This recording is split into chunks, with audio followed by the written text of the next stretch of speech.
Greetings, everyone. My name is Stephen Neely, and I am your co-host for the meetup this evening. It is meetup number 62. Hard to believe that we've done this 62 times, plus a whole bunch of masterclasses. But here we are, and we are really excited about the agenda tonight. Special needs in the classroom. So before we get into all the things, we will honor our tradition and make some very quick breakout rooms here. Let me find it.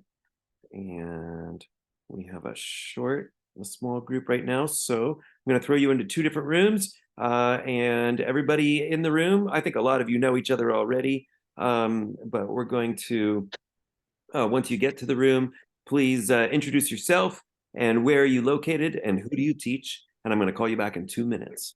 Ready, set, go.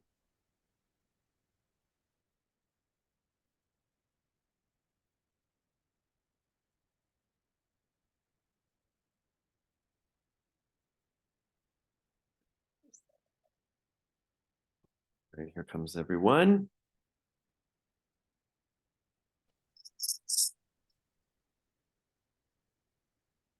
Hey, welcome back, everyone. Hopefully you got a chance to just say hi to a couple people there for a minute and have a little bit of an idea of who's here with you.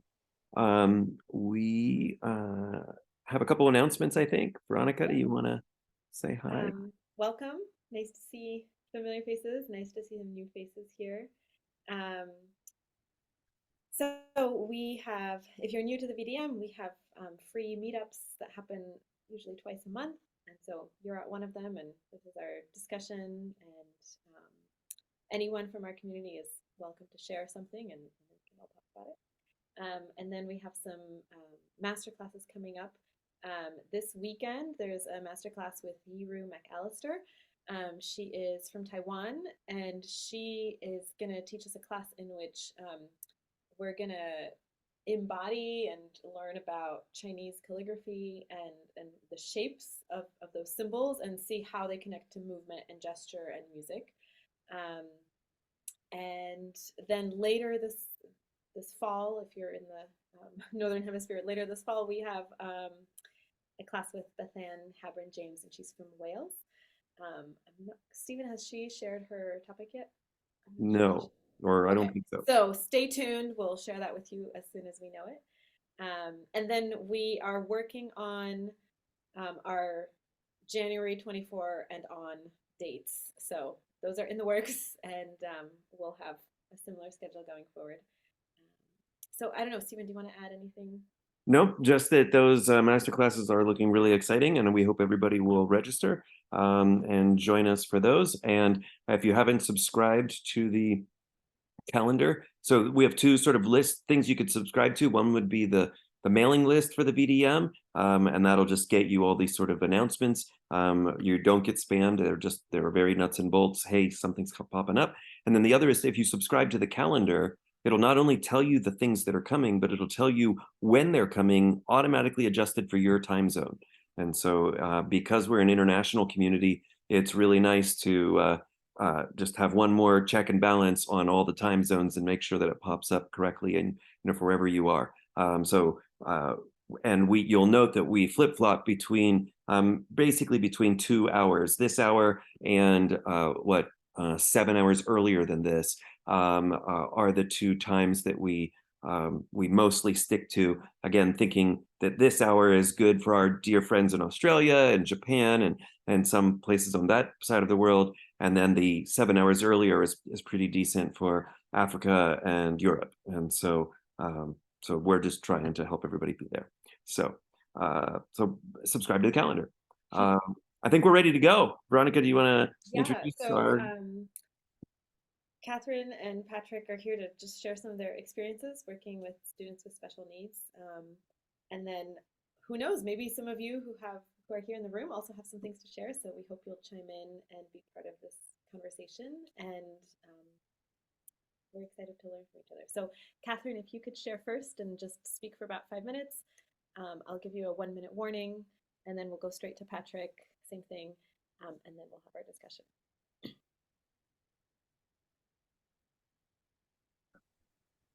All right. Well, first let me say it's a real privilege to be able to talk about this topic and to talk next to Patrick. I have Patrick's book, which I got for Christmas. I'd highly recommend it. Patrick has a lot more experience than me. I'm fairly new to this field, but I'm really happy to be able to share my experience so far. So I'm a music specialist teacher in a public primary school, and I teach children ages 5 to 12. The school that I work at is an inclusive education school. So this means that we just teach children. So we have children with special needs, children without special needs. Basically, if your family lives in our catchment zone, then you are welcome to come to our school. And this is how it should legally be everywhere. But unfortunately, in Australia, our inclusive practices are quite poor. And a lot of the time, this is not the case that a child who has special needs is really able to attend their local public primary school. So I've got in my current school, I've got experience working with children with autism spectrum disorder, ADHD, children who are vision and hearing impaired, children with mobility issues, children with trauma backgrounds, children with language delays, children with language disorders, a whole range. And our school is a one school model, so we don't have a special education unit or hub or class where our children are all in class together and they're working and learning alongside their age appropriate peers. So I'm not an expert by any means on any of those conditions, but I have really dived in at the deep end over the last 2 years in teaching a diverse range of children in a one classroom setting. And gosh, I've lost track of how many times I've thought my classroom is a far cry from those beautiful Dalcroze lessons you see at Dalcroze summer schools and from the Institute Jacques Dalcroze on YouTube. It doesn't look like that a lot of the time. But that's okay. So it was hard to know what to share in 5 minutes. So I've picked just 2 themes, I suppose, or topics that have stood out to me from the many things that these children have taught me about teaching in the last 2 years. The first one is that listening looks different for different kids. And the second is that it's most important to teach the person through music rather than to teach Dalcroze, which I'll unpack a little bit. So first of all, I'll start with listening. As Dalcroze teachers, we really place a premium on listening, as we should, but I've been challenged to broaden my ideas of what listening needs to look like and even sound like. Some questions. Should we expect and insist on silence while we're playing? Do children need to be still to pay attention? Do they need to sit or stand or move in a certain way to show that they're listening? Should the noisy children be allowed in the music room? That last one's interesting, isn't it? Anyone who's taught a really vocal kid will know what I mean. I have plenty of children who need to vocally stim, so make those repetitive vocal sounds in order to self-regulate. And that's super important because coming to the music room is a change in their routine that can be distressing every single week, even though they come to music every single week. And this vocal stimming, as just one example of a noisy music room, can definitely compete with what I'm playing, with the music that the children are making. But that child's presence in our music community and his or her right to be in the music room with their age-appropriate peers, their friends, accessing the same experiences as their peers is more important than a perfect auditory environment for a Dalcroze lesson. And that's sometimes hard. And I feel like I'm constantly sort of trying to juggle that line, but it's important. And then, of course, there's the ways that we expect children to use their bodies when they listen. It's really not too hard for a neurotypical, able-bodied, emotionally healthy child to control their body and their voice, in an age-appropriate way. A trauma background, I've got plenty of those who might struggle to sit at the front of the room because they don't like that sense that someone could be behind them. I mean, that's when you think about that, isn't that awful? So for those children, they rarely sit at the front of the room and they struggle to sit or be in a circle, and that's fine. I have students who have ADHD, and I think a lot of us know about ADHD. It's really hard to be still to listen sometimes. Students with ASD, so autism, who might not sing. And I'm thinking of one student in particular who will helicopter around the room while we're singing. but he's actually still listening. He's not still and he's not singing, but he's listening. And I know that because of other responses that he's given to me at other times outside of that particular part of the lesson. So I found it really important to continually ask myself, what is essential and what can I let go of because it's actually just my teacher preference or would just make it easier for me to teach and is not sort of an absolute truth or something that mustn't be compromised on. My second point, which I'll do super fast, Veronica, is that I think it's important to focus on teaching children to know themselves through music.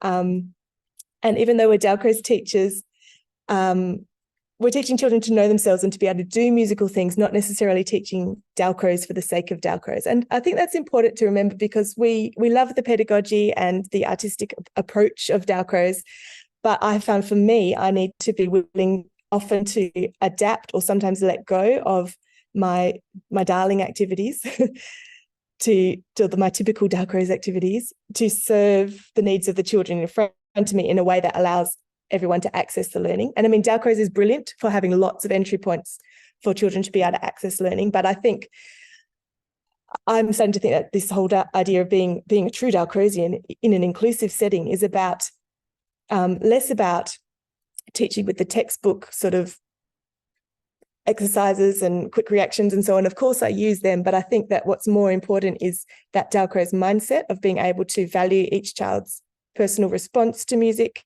and as a teacher to try to be endlessly creative in finding new ways to engage children so that they can be learning with their peers in the classroom. I'm finished. Thank you so much.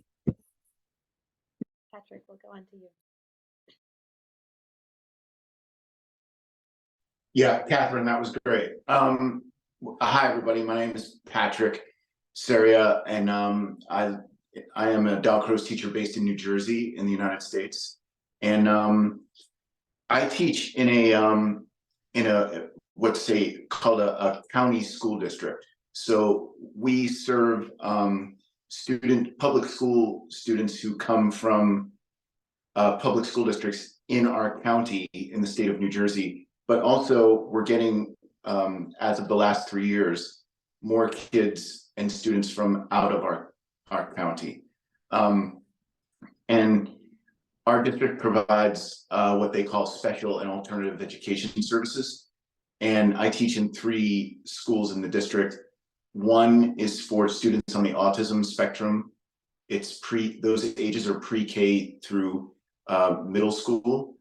And then a second school for physically and/or developmentally disabled students, and that's middle through high school. And then I teach in an alternative middle/high school for students who are classified as at risk with behavioral or emotional classifications. So, and what Catherine said is so true in that, I'll give you an example. I taught a class this morning where if you brought the average music teacher or general classroom teacher into the class that I was in, they may view it as purely chaotic.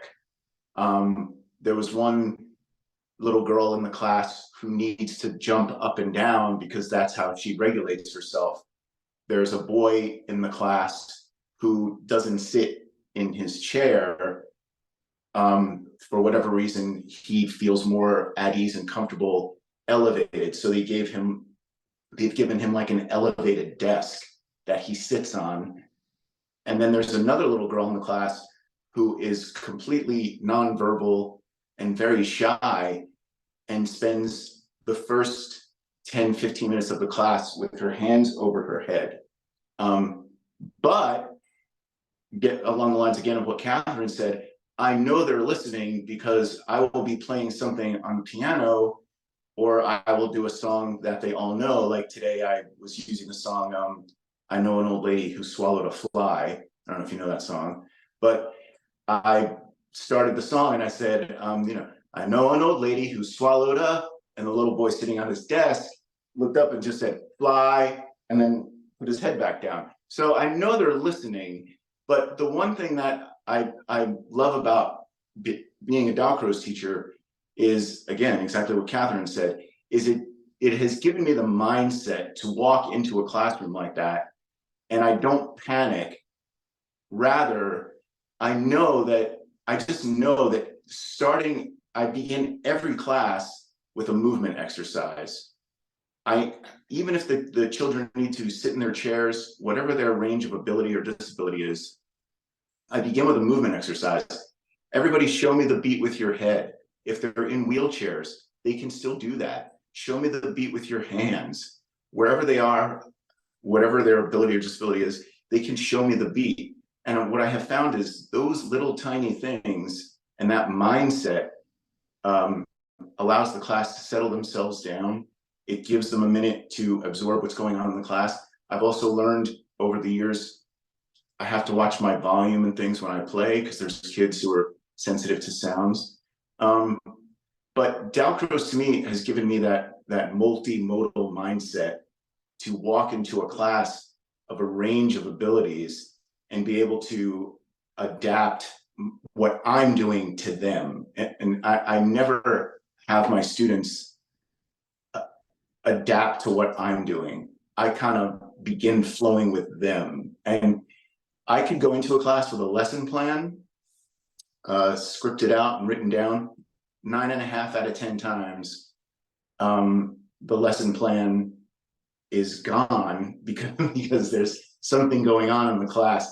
But that Eurythmics mindset has given me the tools, I think, to be able to pivot back and forth to different things. One of the things, I have a lot of students that who are nonverbal, who can't sing or can barely speak.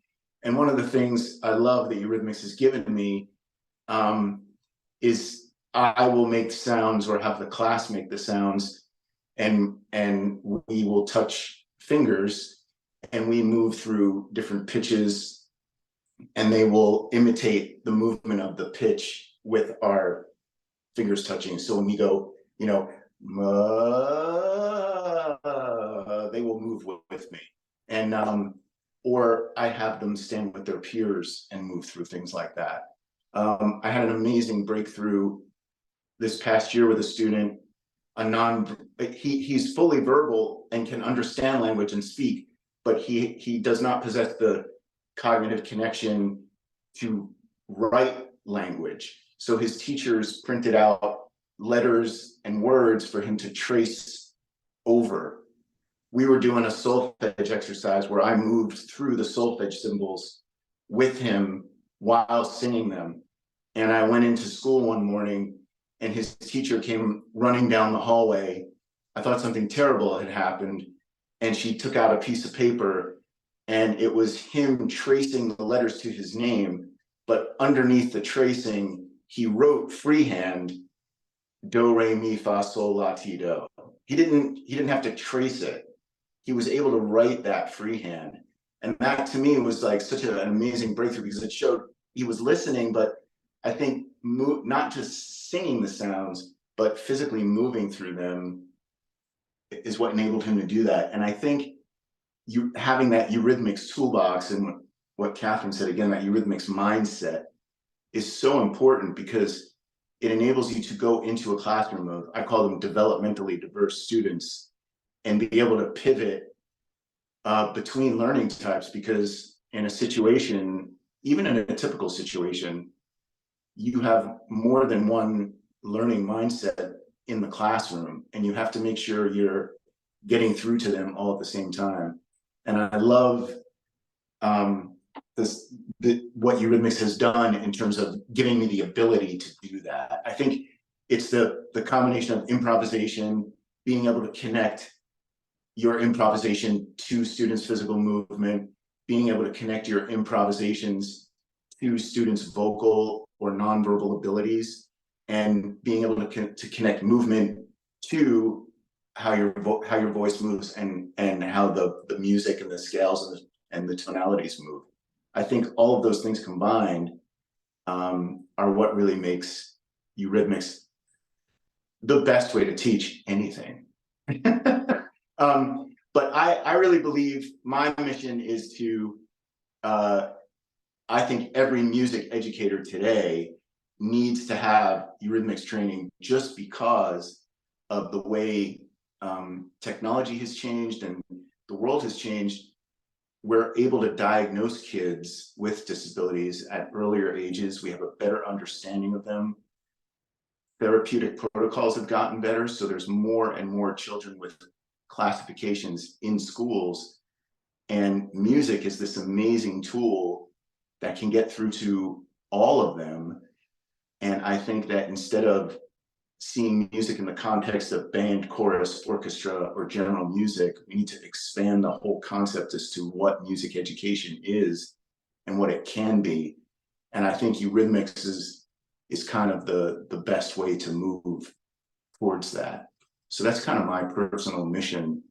But yeah, so that's what I do. I hope that was clear. Thank you so much. Really appreciate it. Thank you to both Patrick and Catherine.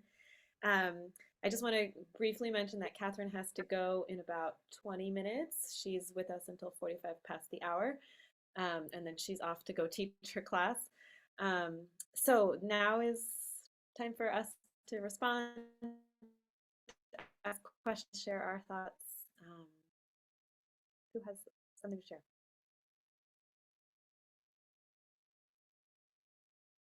Go, Chris. Go for it. So this question will be for Catherine, but I'm going to start with what Patrick said. I love, Patrick, what you shared that brought me back to this sentiment from Annabelle Joseph, that Dalcroze is an education in music and also an education through music. I know I didn't nail the definition, but anyway, emphasis on the through music. Certainly when I've been in special needs classrooms, the what or the content is like lower down on the priority list, because I just want them to have an experience, whatever that they might be ready for that day. I'm wondering, Catherine, in a room where you know, these different learning abilities are integrated together, how do you juggle that tension between creating maybe a meaningful social experience or meaningful musical experience, and that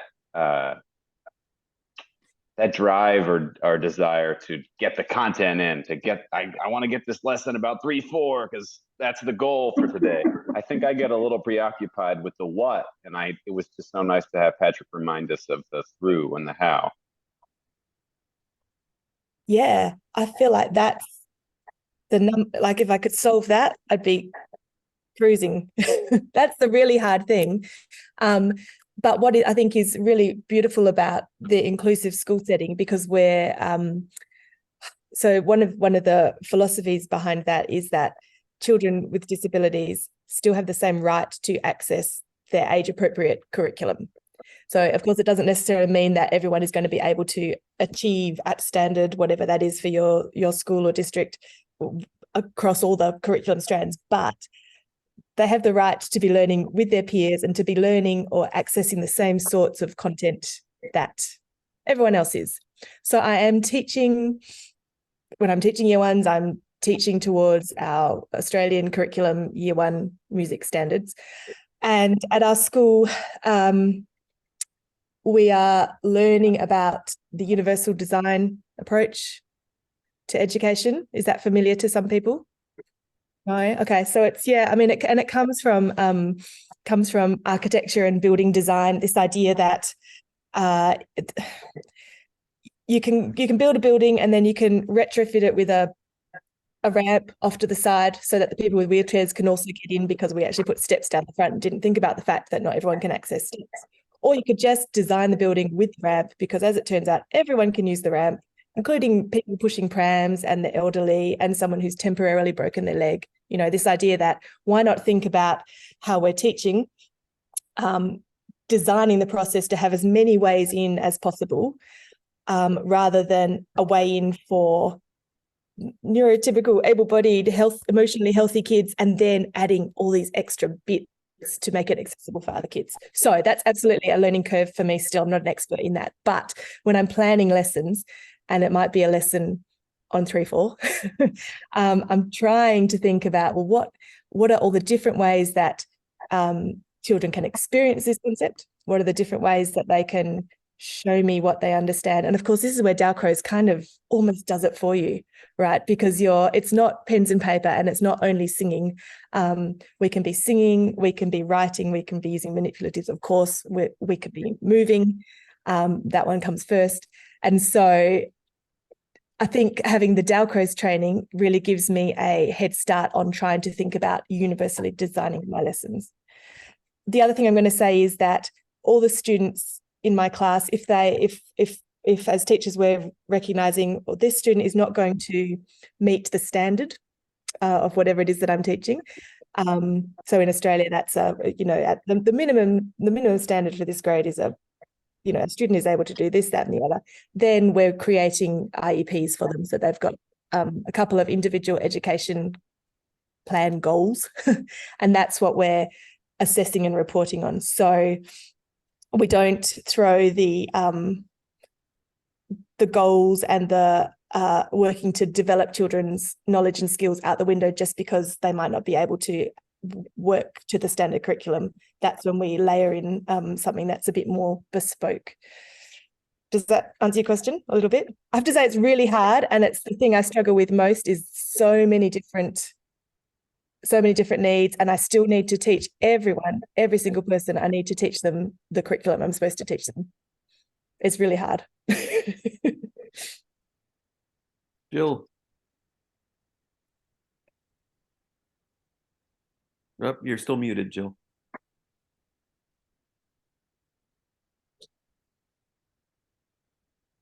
That's your idea, Catherine, the universal design idea for education? No. There's Sorry, no. actually, That's a really well-established concept that has been around for quite a while. Yeah. that's so nice to hear.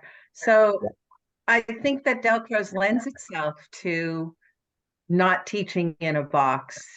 And this is like everything you're saying is because suddenly kids are showing up in my classes with autism, and the vocal stimming is a grinding of the teeth in my class. And I can feel her zeroing into me, and she sits next to me. And so you don't look for, all right, I guess I just have to ask both of you, is there a time where you actually see everyone responding to the rhythm? Can you actually, through a class, ever really see people all responding to a rhythm you're doing? I'm just interested in, does that grab them, no matter where they are? Yeah, I know for me that all of my classes, regardless of age and ability or disability, every class I do, I begin it with a movement exercise, to the point where students that I've had for for years now, it's very cute. When I walk into the room, they just all stand up, and they know. But I think, and it's very small movements too, just to get them, for me, especially new students, kids I've never had before, show me how to move your head. I don't play anything or on the piano or on a drum, just show me how to move your head. And sometimes they don't move their head, or they can't move their head. And the way they show me that is, instead of moving their head, they'll tap their head. So, but I would begin with a very small movement exercise, and let's see if we can all start there. Move your head, and then some. I'll go to small shoulder movements, tap your belly. Yes, I understand that. I'm just wondering if, the move. I'm a dancer, so I do all that. But I'm just wondering, out of curiosity, which is one of my things I've done forever, is to see, does everybody ever actually sync up to the rhythm? Suddenly there's a breakthrough. I loved your breakthrough story. Suddenly a kid's like, oh, I'm feeling it, because they say we have an innate sense of music in our bodies to dance to the music, right? So I'm just wondering, that's the umbrella under which Dalcroze slips in with its brilliant approach and allows us to teach all these varied people in a universal way. And I have to say, I love this so much because I'm from a generation when there were different kinds of children. We would sit and point, and Yeah. people would say, that's not polite. And now the kids are included into our classes. They're just used to it. Yeah. It's so beautiful. Thank you for your work. It's wonderful. I have to look more into what you're up to. But I'll to just answer add, your question, they okay. do lab, they do move together. They always move together. Yeah. Maybe not every day, but if you give them the opportunity, they do it. Excellent. Give them the opportunity. Hello, dance every day. I'll just add, in my classrooms, which are not considered rooms full of people with disabilities or people with different sort of special challenges, it isn't always a guarantee that I can get every one of my 22-year-olds to sync up with each other, depending on what the activity of the day is, or where their head is, or what things are going on there. Like it's not a guarantee. I mean, I'm sure I have a lot. I mean, we have a lot more days where everybody is in sync than not, but all it takes is the littlest bit of flustering and people can be, kicked out. And so much of what I think we're doing in all of our routines is as we have that goal in mind for entrainment, which could be demonstrated by, synchronized stepping together or synchronized swaying or clapping or whatever. But it's more this awareness that there is something to sync to. That to me is kind of the bigger issue than did you accomplish the sync, which is kind of a second step. But just even realize that there's like something happening in the room.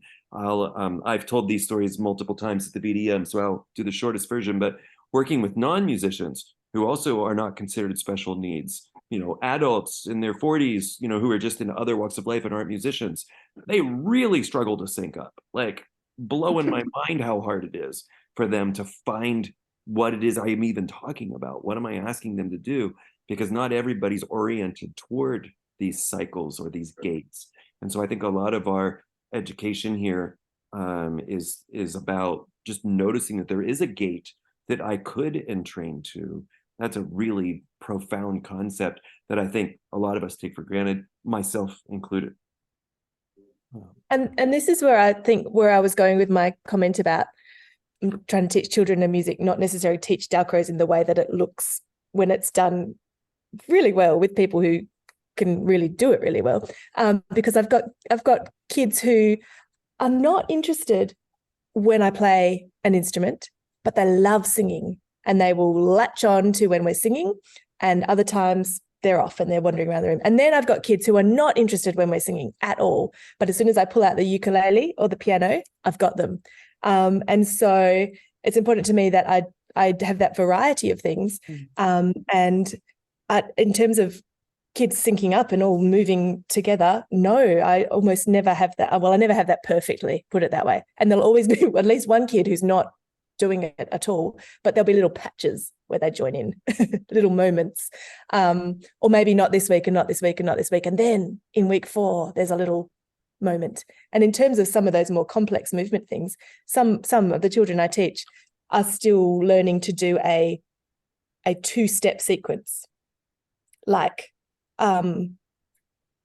tap tap twice in a row, or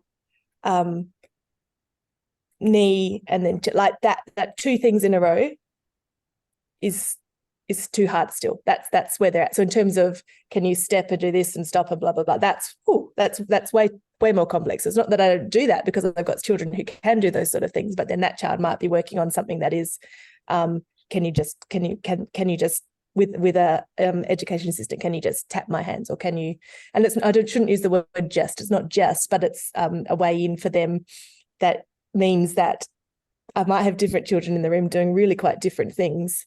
And I think that's where I look at it and go, oh, this doesn't look like a proper Dalcroze lesson, but it is because of the philosophy. Jim, I'm going to call on you in just a second, but before Catherine leaves, I just want to say this idea of doing Dalcroze or teaching Dalcroze versus using Dalcroze methods to get at whatever we're after, I think is a huge deal, and something that internationally, I hope we all keep talking about more and more. I also carry similar baggage to Catherine, and thinking, does this look right? Or am I, are we doing it right? And when I think about the teacher training that I lead and that I've been a part of for many decades, I think, I don't know when it got off or when it changed or what happened, but I kind of came up also thinking like, no, not understanding that there's a difference between doing Dalcroze and using Dalcroze.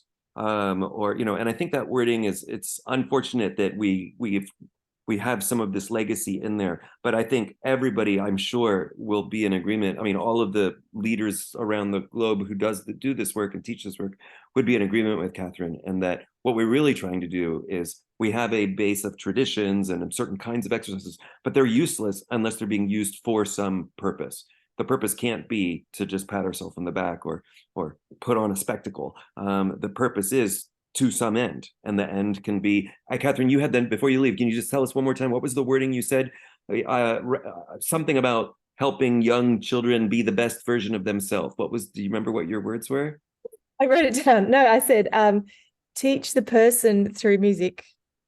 Don't teach Dalcroze. Or Yeah. teaching children to know themselves and to know music. Yeah. With Dalcroze. Which to me is not the same thing as teaching music. Like, I think it's what your offer after is such a bigger deal. And really, I think is at the root of, I believe, all of our routines. It's something about the human and the human connection. And again, just even knowing that there's a gate in the room that I could entrain to, as opposed to, do you know your quarter notes? Like, it's such a different way of coming at the work. So thank you for all of those words, and thank you for that. And stick around as long as you can. I think you maybe still have 3 minutes. Jim, and then Sandra. Yes. So I actually spoke 1 or 2 times before in these meetings, but I'm struck. So my name is Jim. I'm Aaron Butler's dad. I'm not a Dalcrozian. I'm a very bad, not very bad, amateur musician. But I'm struck by the discussion today, which is focused on children with special needs. My interest in that, by extension, is the fact that I have a lot of colleagues in Japan in geriatric hospitals. And there are not children, but older people with special needs. These are people with cognitive deficits. They have behavioral and psychological symptoms of dementia, for whom music, and even not, maybe just rhythmic something, or swaying, or dancing, or even some of the old dances of planting rice or looking at the moon are gestures that these are folks who are 80 or 90 years, well, I don't know. I mean, I'm that old, but they have known this and danced this their whole lives. And yet cognitively, they are impaired. But the whole person is still there. It's still there, buried in their limbic system, in their brains. And with respect to treatments, instead of just drugging everybody into bleh, which is horrid, the use of music and rhythm and dancing and clapping or just swaying or smiling or frowning is a way into their souls. And Dalcroze seems to me to be part and parcel of that link between music, body, movement, soul. And for those of you who are particularly interested in special needs of kids, you know, from age 0 to something, I would urge you to think about special needs of geriatric folks. Yeah. We've Jim, we've definitely had some of that discussion multiple times in past meetups, and I think it's very much, in my mind, it's very much the same conversation, other than the classroom management part of what it is that, you know, we're discussing here. But in terms of being able to connect with people and the opportunities that it affords, we're 100% with you on that. And we have some other colleagues that I know we've been meaning to invite to share it at future meetups. So we'll push the geriatric attentions a little bit further to the top of the list. Maybe we can get something in the next couple months. Sandra. Thank you. Thank you. Thank you. Thank you, Stephen. Thank you very much, Catherine and Patrick. Just want to say on the Dalcroze side, yes, we shouldn't be mixing up professional training of teachers who are going to become a Dalcroze teacher and teachers who, you know, music teachers who teach everything, or classroom teachers of anything, but the skills there are terrific. I just want to pay tribute to Mimi Scheiblauer and some amazing Dalcrozian people from the past who did extraordinary, groundbreaking work, working with people. In the former time it was called handicapped or special education or whatever. She did her work in Zurich for many, many years. And in Geneva, people like Marie-Laure Bachmann and Mireille Weber did what was called psychomotor education before or at the same time as their Dalcroze training. So it has really been very well recognized, and the music therapy community have had a very strong interest in Dalcroze because of the improvisation, the flexibility and the adaptability. So yes, Dalcroze can provide so much in the way of these spontaneous skills that you have to come up with like every minute or every 2 minutes in the situations you're in. But I'm especially concerned about big picture. If teachers are going to work in classrooms which are special needs every day, what does this mean for class sizes? What does it mean for school policy about class sizes? What does it mean for provision of a number of teachers in a school? And the other thing is, what does it mean for teacher education more generally? I can't answer those, but these are really big issues. And I think in terms of educational policy, these things need to have the spotlight put on them. But they're too big for us to deal with here. But and maybe, I mean, I'm not quite sure what size class Patrick has in his various schools, but I know Catherine has large classes, and some of my other people training in Dalcroze in Australia have 30 children in the class, many of whom have special needs, and they're age 4 and 5 years old. I mean, these are huge classes, and I think it would be, you know, would probably make, I mean, maybe I'll ask Catherine, would it make a difference if your class was half the size? Absolutely would. In Western Australia, where I am, we have the biggest class sizes in Australia by a few kids. My year 6 class is now up to 36 children at the moment, which is kind of not legal, but has to happen because we're a government school, so we just have to take them.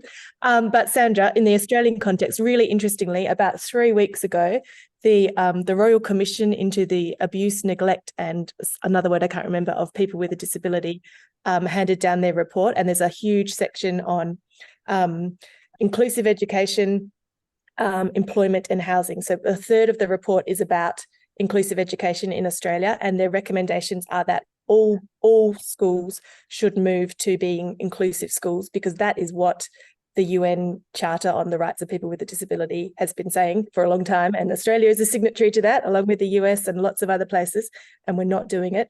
And interestingly, then the commissioners were split between, some of them were saying we have to phase out special education units entirely because that's segregation. And then the other half of them were saying, oh, not so sure about that, but all were in agreement that inclusive schools are what we should be doing, and that will entail a huge reform of the public education system and teacher training, because teachers aren't trained to teach children with special education. You've got to go and do that as a special elective. So that's really interesting and really timely that you've said that, because it's like hot off the press. And now I really have to go. Thank you so much for having me. I'm just going to run and I'll watch the rest later. Thank you, Catherine. Bye, Catherine.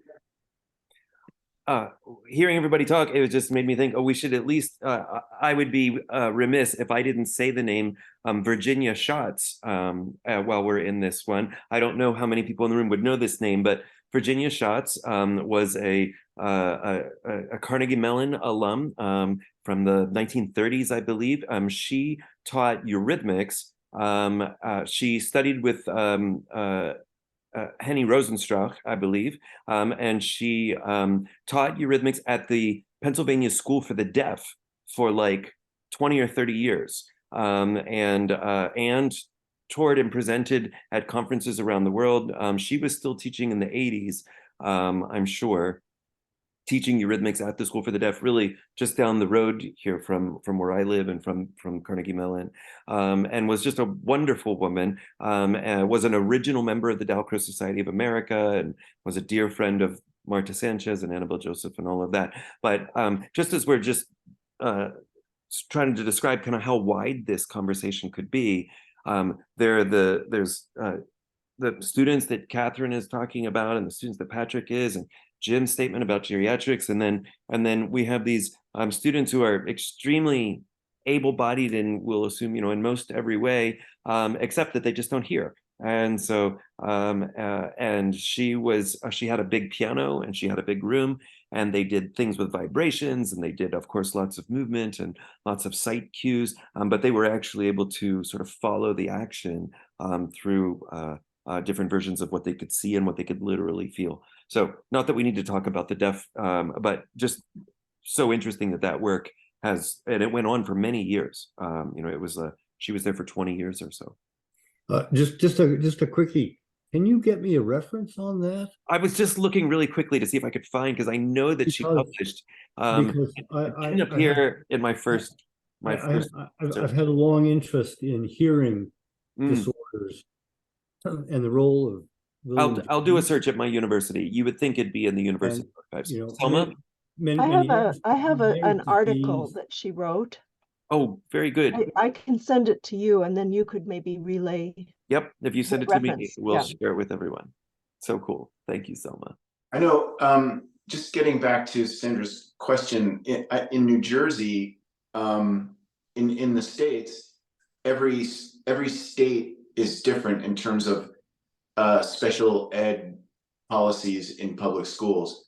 And in New Jersey, we have one of the more appealing policies in public schools for special needs children, in that people move to New Jersey for that purpose, because our classrooms, I think the most special needs children we can have in a class maxes out at 12. And even then, most of those kids would have a one-to-one aide with them as well. So it's never to the level that Catherine was talking about, over 20 kids or 30 kids. I have classes right now where the most kids I have is 11 or 12. But then we also base it on functionality. So if there's low functioning kids, it could be a very small class. So I'll have some classes that have 3 kids in them, or 5, or whatever it is. So it's based on that. But I know that in America, it varies from state to state. There's no sort of one size policy, which is kind of terrible because I know some states, their special ed laws and whatnot are severely lacking. So Thank you. Can I chime in on Yes, that? please. Welcome, Morgan. Hi. Oh, I'm freezing. Oh no. Okay. One, I really appreciate this conversation. Veronica invited me. And I've been in special education for about 15 years, special education teacher. Now I'm a administrator. So I do want to say there are federal laws. IEPs are federally backed documents. There's the ADA, but then there's also for education IDEA, which is the Individuals with Disabilities Education Act. I would say legally, schools need to be under 40%. So like if you're talking about a cap of like 30 something kids in a classroom, right? You would be talking like 30 to 40%. You could get up to about 12 kids who might be, who might have IEPs. There's also just people who struggle with functionality. So really there is no cognitive issue. It's just a matter of functioning right in that space. Maybe you are in a wheelchair, or maybe you are deaf or hard of hearing, something like that. The thing that I want to just highlight and why I'm so appreciative of this conversation is I think, Stephen, you kind of got to it. It doesn't matter what age. A lot of this is about self-awareness and like what you all are teaching. And I'm always thinking about like the transference of skills, right? And like I do have the privilege of running a mental health team, and I'll be honest, autism, emotional disorders are really on the rise among children. And a lot of the new cases, I find that's why, right? When we're diagnosing, they're in that area, or OHI, which is like ADHD, that type of thing. Then we've got kids who they have to have a certain amount of movement breaks, or their coping strategy is music and all these different things. But like, unfortunately, we don't really teach the kids why they're using movement breaks, why they should access music as a coping skill, how movement and music could potentially help them when they're, feeling themselves getting in a certain way. And so the thing I appreciate about this, and I'm already thinking like, how could I bring this to my school, right? Is that these are skills that,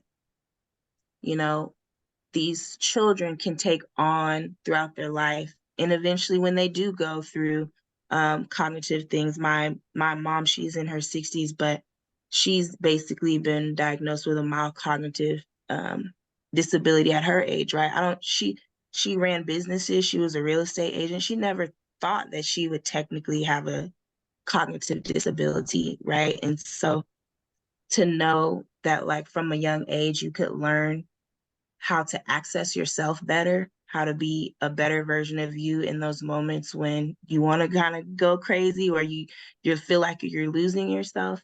I think that's probably one of the most valuable things I'm hearing, because I can carry somebody through life through really hard times. So this is really nice.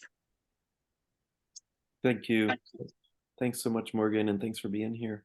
Well, friends, we got 3 minutes total, which is maybe enough time for one more comment, and then we'll give another announcement or two, and we'll be good. Anyone else have something else you want to just chime in as we're thinking? I have a question about I have a student who is autistic and has a hard time singing, and I don't know how to help him, or how to even find out what he might be capable of. He's also like, a preteen, and his voice like might be changing, and I just feel so unqualified to help or to know what to do. And part of me wants to be like, go take some 5 lessons with a voice teacher, but also he has a relationship with me and he trusts me. So I'm just curious if anyone has any ideas for me. I know it's not a question you can answer in 3 minutes. I can tell you what we would do with just your normal preteen who doesn't know where their voice is, or someone who hasn't figured out how to sing yet. Patrick, do you have any thoughts before I give an idea? Yeah, definitely. I would ask him if he has a favorite song. I'm sure he does. And what I do with students is I'll sing the song students who maybe don't have their voice or have a limited amount of verbal skills. I'll find out their favorite song and sit them close to me or have them stand close to me and sing the song. And when we get to the chorus or the a main point in the song, I will drop my voice out on purpose. And typically they will jump in and sing it just because they're following me. It's almost an instinct for them. And then you can get an idea of how they sing, if they sing, do they have pitch, that thing. But if you find a song or songs that they like and are familiar with and play it, you know, have them move along to it and drop your voice out, typically they're following you and moving with you and will sing or say the word, you know. So then you have an idea of like, they're following the song, they understand the rhythm and meter of the song. Okay, I know they've got that. Let's use that as a jumping point, kind of work from there. Does that make sense? Yes, thank you. That's great. We're at the end. I can't believe how quick this hour Can goes. I jump in with something really quick? Oh, before- please, anything you Okay. want. As you all know, Integral Steps and Carnegie Mellon both are the kind of two institutional homes of the VDM, and they both help us. And Morgan is here, and I am just getting to know her, but she is actually the new executive director of Integral Steps. So Emma Shubin is moving into more of an artistic role, and Morgan is here as our new executive director. So I just met her last Thursday, and I heard she has a special needs background. I was like, you should come, and I'm so glad that you're here and able to be part of this conversation. And just wanted to say welcome, and we're excited that you could come here. So good. Well, welcome, Morgan. This is extra exciting to meet you. Thank you for being here. I was just going to say, we're at the end of our hour. It's been great to have everybody. Veronica mentioned that we're planning hotly planning our new season and the new year. If you have participated or would like to consider participating in helping us with scholarships going forward, we are very appreciative of that help. As we've grown a little bit, so have some of our expenses. So I think we're doing a pretty good job of what we want to do, and we're doing almost as good a job of paying for what we want to do. And so so every time you all sign up for a masterclass or contribute to the scholarship fund, or sign up for a short course, those are the only incomes that we have that help us be able to send out the emails and keep things going. Veronica and Emma and I, we don't collect any money personally. We're just trying to keep the community going and are hoping for it to pay for itself. So we thank you all for that. We will have this video posted shortly, and we hope that everybody will be back for Iru's masterclasses this week. So if you aren't signed up for it, consider signing up. You can show up live, or you can register just to watch the recording. And we'll see you at the next meetup. Chris, I love it. Chris says we should have merch. I mean, that is how the like social media folks actually make their living. It's not from YouTube ads, right? It's from merch. All right, well, we'll think about that. We'll do some PDF merch. I love it. All right. So good to see you all. Thank you for coming. Thank you for coming for the first time, if you're here for the first time.